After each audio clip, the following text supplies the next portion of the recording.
No ano passado, eu passei por uma das coisas mais difíceis que eu já tinha passado. Foi uma crise existencial.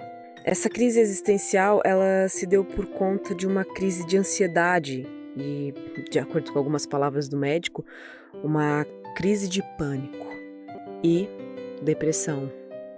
Eu achava que naquele momento a minha vida tinha acabado e não conseguia ver na minha cabeça nenhuma perspectiva de futuro, nenhuma perspectiva de melhora, porque eu não conseguia escalar aquele poço que eu tinha me afundado. Toda a minha cabeça mudou, todos os sentimentos que eu tinha desapareceram e permaneceu só o medo, a insegurança e a tristeza. Engraçado de tudo é que ao ver tudo que eu gostava, tudo que antes me fazia rir, não fazia mais sentido para mim, me assustava e ativava mais ainda as minhas crises de pânico. Eu ficava muito assustada pela mudança que eu estava tendo. O que será que seria? A crise dos 30 anos? Uma nova fase da minha vida que eu estava com medo? Eu tive que visitar um médico e ele me contou sobre essas coisas antes mesmo de eu ter esses sintomas. Aí eu não sei dizer se o meu quadro agravou mais por conta do que ele falou, porque no dia anterior ele falou que eu estava com crise de pânico, ansiedade e depressão. E no outro dia eu senti exatamente as coisas que ele estava me dizendo. Eu fui no médico por conta de um nó que eu estava sentindo na minha garganta e eu não sabia o que era. E eu estava com problemas menstruais também. E ele disse para mim que era por conta de uma ansiedade. Como eu vou saber se foi o que ele me falou que ativou os meus gatilhos ou se eu já estava prestes a ter essas crises? Esses últimos meses estão sendo meses de aprendizado. Eu já tive 3 recaídas, mas cada recaída que eu tenho vai sendo uma mais curta do que a outra. Eu já estou começando a ativar na minha cabeça mecanismos para sair. Eu já sei algumas coisas que eu tenho que fazer para sair. Eu anoto num caderno tudo o que eu tenho que pensar, tudo o que eu tenho que fazer para que a minha crise e o meu medo existencial diminua a cada crise. O meu medo, cada pessoa tem o seu tipo de medo que pode causar essa ansiedade. O medo é a principal chave da ansiedade. Medo do futuro, medo de fracasso, medo do novo. O meu medo era existencial. Eu desenvolvi um medo existencial muito grande depois da ansiedade, que eu achava que ao mesmo tempo que eu tinha medo, a minha vida não fazia sentido. Não fazia sentido estar aqui, nascer, crescer, reproduzir, envelhecer e morrer.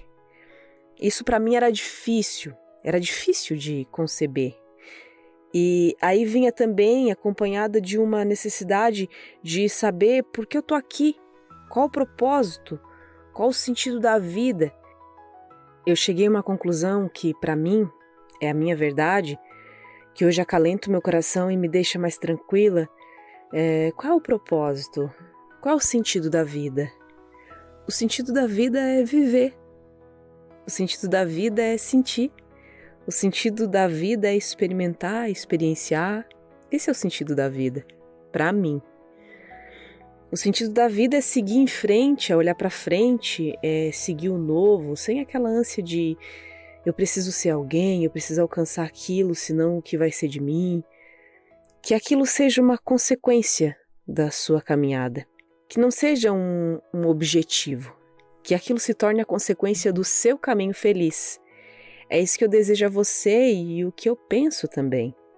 Quando as crises existenciais vêm, eu penso muito nisso.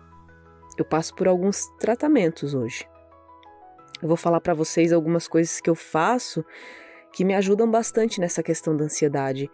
Eu tenho uma amiga que ela estuda plantas, coisas que nascem, coisas que crescem na nossa terra. E ela me passou, na verdade ela e o meu marido compraram para mim um pozinho, que não é esse pó que você está pensando não. Esse pó te afunda ainda mais, a gente sabe. Mas um pozinho à base de cogumelo juba de leão. Esse também não é um cogumelo mágico, fica tranquilo. Ele é um cogumelo que age diretamente no cérebro e te traz uma sensação de bem-estar.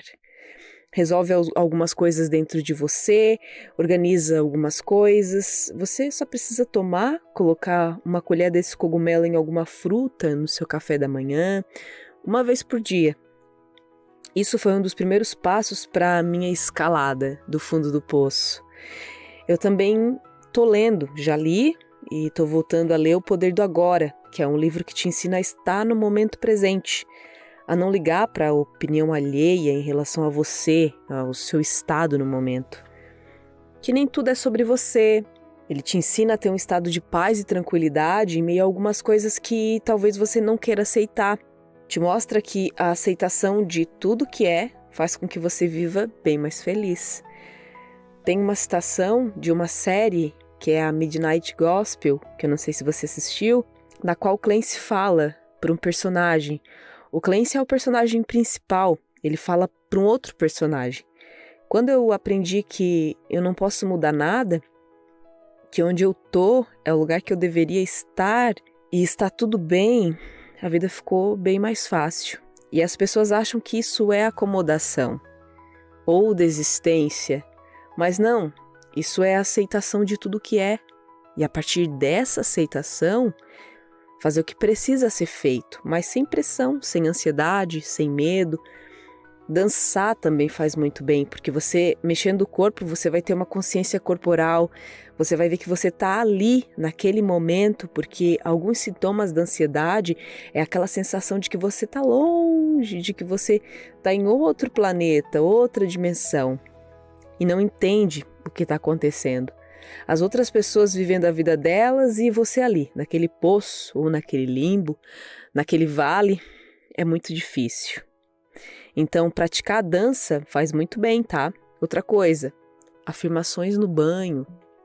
No começo você não vai acreditar naquilo que você está falando, sobre as afirmações no banho. Eu não acreditava. Coisas positivas sobre você, sobre a sua vida, o que você acha de você mesmo, no sentido positivo. O que as pessoas que gostam de você acham de você, falam que acham de você, faça isso no banho. Não precisa ser em voz alta. Mas se puder ser em voz alta, é muito importante também. O banho, ele é relaxante. E quando a gente está no banho, a nossa mente esvazia um pouco. Aí, a nossa mente, nosso cérebro, né? A nossa mente mente. Mas a nossa consciência vai fazer com que a gente internalize o que a gente está falando. Porque tudo que a gente fala é energia. E quando a gente coloca alguma coisa para fora, fala alguma coisa, é muito poderoso. Então tome cuidado também com as coisas que você fala. Através da minha vivência, eu espero que você consiga se soltar dessas amarras que você está sentindo no momento e que eu tenha te ajudado de alguma forma. Tem muita coisa que a gente pode conversar, tem muitas coisas que eu posso te mostrar através desse vídeo e também eu tenho certeza que tem muita coisa que você pode me ensinar também. Esse vídeo está sendo feito de uma forma bem simples, mas com muito carinho. E com o intuito de ajudar as pessoas que estão passando pelas coisas que eu venho passando e venho me curando e venho escalando a cada dia. Então, muito obrigada por assistir e até a próxima!